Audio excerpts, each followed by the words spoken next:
করাচি থেকে বিপুল বিস্ফোরক নিয়ে দুই জাহাজ ভারতের পথে। ফের পাকিস্তান থেকে ভারতের পথে সন্দেহজনক জলযান। করাচি বন্দর থেকে দুটি জাহাজ ভারতীয় উপকূলের দিকে আসতে দেখা গিয়েছে বলে প্রতিরক্ষা মন্ত্রক সূত্রের খবর। গুজরাট এবং মহারাষ্ট্রের উপকূলে জঙ্গি হানার চেষ্টা হতে পারে বলে আশঙ্কা করা হচ্ছে। নৌসেনা এবং উপকূলরক্ষী বাহিনীকে সতর্ক করা হয়েছে। দেশের পশ্চিম উপকূল জুড়ে কঠোর নজরদারিও শুরু হয়েছে।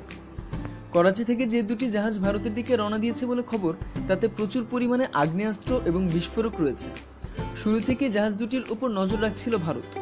একটি নৌকার অভিমুখ নাকি গুজরাট উপকূলের দিকে এবং আরেকটি অভিমুখ মহারাষ্ট্রের উপকূলের দিকে। সন্দেহজনক নৌজলযান করাচি থেকে ভারতের দিকে আসছে জেনেই নৌসেনা এবং উপকূলরক্ষী বাহিনীতে উচ্চ সতর্কতা জারি করা হয়েছে। আরব সাগরে কড়া নজরদারি শুরু হয়েছে। আরব সাগরে ভারতীয় উপকূলের কাছাকাছি থাকা প্রতিটি জলযানের গতিবিধির খতিয়ে দেখা হচ্ছে। নৌসেনা এবং উপকূলরক্ষীদের নজর এড়িয়ে কোনো জলযান যাতে ভারতীয় উপকূল ভিড়তে না পারে তা নিশ্চিত করার চেষ্টা হচ্ছে বলে জানানো গিয়েছে। ভারতীয় সেনা সাংবাদিক সম্মেলন করে পাক অধিকৃত কাশ্মীরে সার্জিক্যাল স্ট্রাইকের কথা ঘোষণা করা মাত্রই তীব্র প্রতিক্রিয়া দেখা দেয় পাকিস্তানে। পাক সরকার যেভাবে তীব্র প্রতিক্রিয়া দেখিয়েছে, সেভাবেই ভারত বিরোধিতার সুর আরও চড়িয়েছে জঙ্গি গোষ্ঠীগুলো।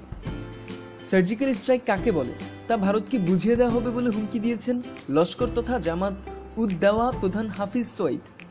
তারপর রবিবার রাতে জম্মু কাশ্মীরের বারামুলায় সেনাঘাঁটিতে ফের জঙ্গি হামলা হয়েছে।